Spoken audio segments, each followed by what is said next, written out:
Welcome back. American TV imports have dominated British channels for years. But now, at last, the tables are turning. The homegrown quiz Who Wants to Be a Millionaire is currently running 3 nights every week in the United States, and some 35 million Americans sit down to watch it every time. So why is it succeeding where so many other UK programs have failed? We decided to ask the audience. Last night on Who Wants to Be a Millionaire? Edison. Not since the Beatles flew in 36 years ago has a British export proved such an instant hit. Let's play Who Wants to Be a Millionaire. The program made its debut on American screens last August. Mark Peterson. Within its first 2 weeks, it was at the top of the TV ratings. 35 million Americans are now hooked. I want to see the hot seat. The program has overtaken long-term American favorites like Friends and ER.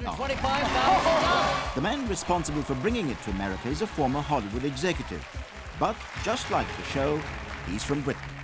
People used to laugh me out of the room in Hollywood. Now I'm taken incredibly seriously, and British television in the non-fiction world is regarded in Hollywood, it is just the hottest commodity. And this is a great export for Britain, and I think it's actually a fantastic thing for the British television business.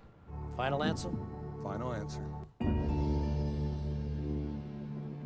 I'm a fat man, Regis. My heart can't take it. The show's own Chris Tarrant is a veteran star of American daytime, the quick-witted Regis Philbin. I'm just trying to help you sweat off a few pounds. Everything is the same as what you do over there in England. The whole show is produced for us. This wasn't starting a new show with all of the possibilities of where to put this chair and where to put that light. It's all done for us. In America, critics can make or break a show overnight. The New York Times described this one as a phenomenon. It was relatively easy to call it a phenomenon because I just looked at what it was doing in the ratings and what it was doing to the competition. In both cases, it was doing something I hadn't seen in my experience covering television, which is basically changing the entire landscape. Whenever it was on, the rest of the competition was being blown out of the tub, as we say in America. They couldn't compete with the show. It now runs 3 nights a week and regularly takes Full House at the top of the tree, the kind of TV success not seen since the game show heyday of the 1950s. I happened to be in a restaurant, in the bar of a restaurant one night, when the second fellow won the $1 million here in America. Are you ready, Dan? Sure. This is a biggie. Here it is. The Earth is approximately how many miles away from the sun? 9.3 million, 39 million, 93 million, 193 million miles away from the sun.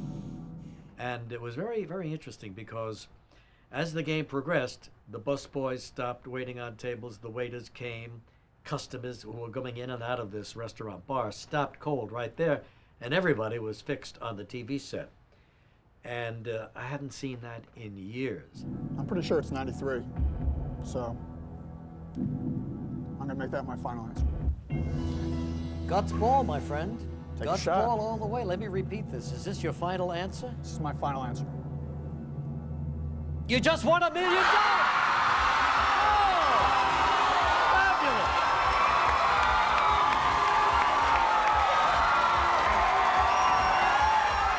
It operates on the level of both, yes, a quiz show, an aspirational quiz show when you get to win a lot of money, which is its game aspect, but it also works on the level of a drama, and it works on the level of a soap opera. There is something incredibly relatable about watching these people who could be you, answering questions that you think you can answer, and colliding in this very dramatic way with a conflict that arrives on them and forces them into crisis again and again and again. Hey guys, 8 o'clock, show's on! Its weekly viewing figures top 100 million, and for 1 hour, 3 nights a week, it's changed the way families across America watch television. The household stops.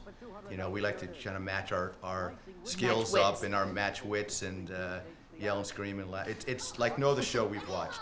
There's no sex, there's no violence, it's educational, it's entertaining. Despite that, they still enjoy watching it. Right. And we're all watching it together. Right. Which is kind of fun. There's very few shows that we watch together as a family. One of the most important parts of this show is that it appeals to the entire range of the population. You can be a young person, you can be an old person, or anybody in between. And network television hasn't seen that in a long time. Gibraltar is a colony of what country? Great Britain, Spain, Portugal, France. Me. A couple of other crucial things to me were it was one contestant, not a contestant against somebody. So it created a rooting interest for the one contestant. That's, I think, crucial. Very important was multiple choice, because multiple choice means that the viewer, even when he doesn't actually have a clue, can guess. She's saying Spain. Thank you. Thank you. Final answer. Yes. No, it was Great Britain. Sorry, but you do live here with. Oh, it's Gibraltar. It's a colony Jennifer, of it. thank It's not you where so it's much. located. Oh, That's a yeah. tough question. The premise today is twofold. Number one, it's not important to know esoteric things. It's not important to know about molecular biology or about opera or about the kings of Scandinavia. It is important to know, in order to participate in the society, it is important to know about pop stars. Millionaire's successful formula has left the other networks in tatters. In an effort to claw back their audiences, they've all spawned copycat shows. Whenever a new one starts, ABC, who make Millionaire, run an extra edition of the show in the same time slot. It always wins, hands down. 14. 13. Tonight, the 48th show is aired in the States. Just under 500 contestants have played fastest finger, and over 100 exuberant Americans have graduated to the most talked-about seat in TV history. Jason Blunt. Jason, you did it, baby! Jason! Ready? Let's go. Do you want to play? You When I got on, it was literally orgasmic because I wanted this so bad. I wanted it better than anything. I could taste it. I knew if I got through fastest finger, I would do well on the show. And that's my final answer is B, and it's a good one. You want $1,000? Yeah! My legs were starting to shake under the hot seat. I could have drilled a hole through the floor. I was so nervous. But once I got in there, I just said, let me take my 15 minutes of fame and run with it. Let me just do what I can. The crowd loves him here. They're all pulling for you. Can you feel it? I feel the love in the audience. All right, we've got a show to We do. got money. He's right for $8,000. You're right. It's deciduous. When I saw the show for the first time, I said to Bob, I've got to get on this show. I know I can win $1 million. And in the fastest time, Beth Plummer. Hey!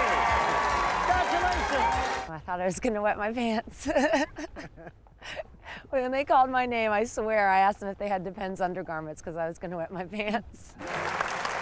The fact that I didn't know the answer to the John Steinbeck question haunts me. Meanwhile, in retrospect, I think, wow, if I had used my lifelines on this question instead of this question, then I would have had one left, and I know my dad knew the answer to the John Steinbeck question, so I kick myself a lot over it. Let's play.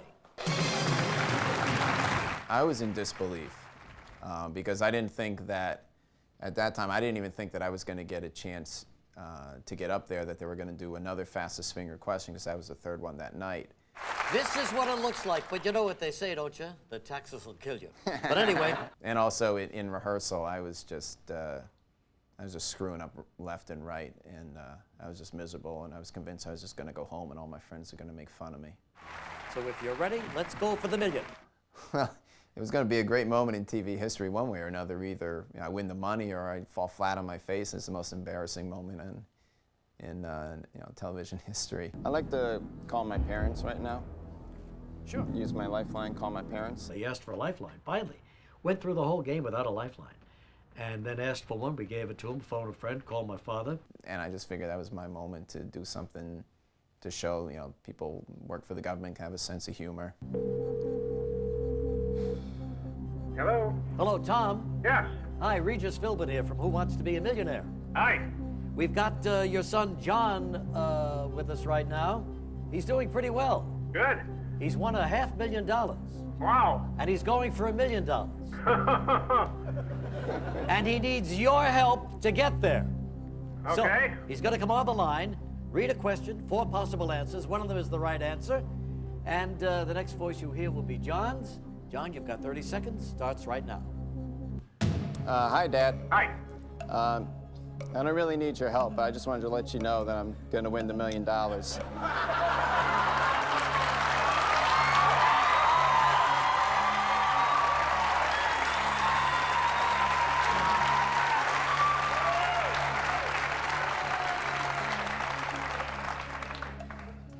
Because the U.S. president appeared on Laugh-In as Richard Nixon. That's my final answer.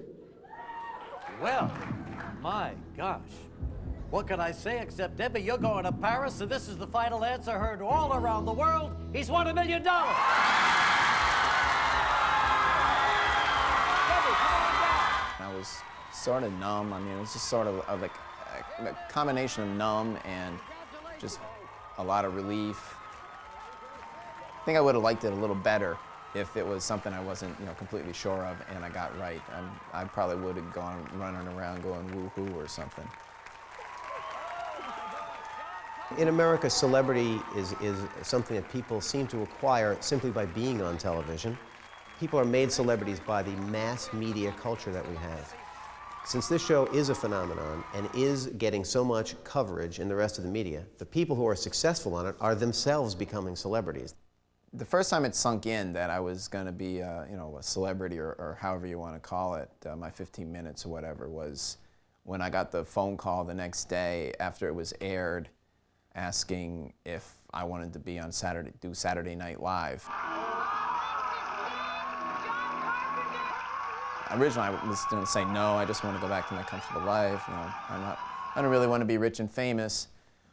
But then I thought about it a little farther, and my common sense came to and said, when are you ever going to get a chance like this? Some people would kill to be on Saturday Night Live. Media frenzy. I've been on a pop radio station here in New York called WPLJ-FM. We've been on Access Hollywood, Inside Edition, Entertainment Tonight. I've been on the Rosie O'Donnell Show.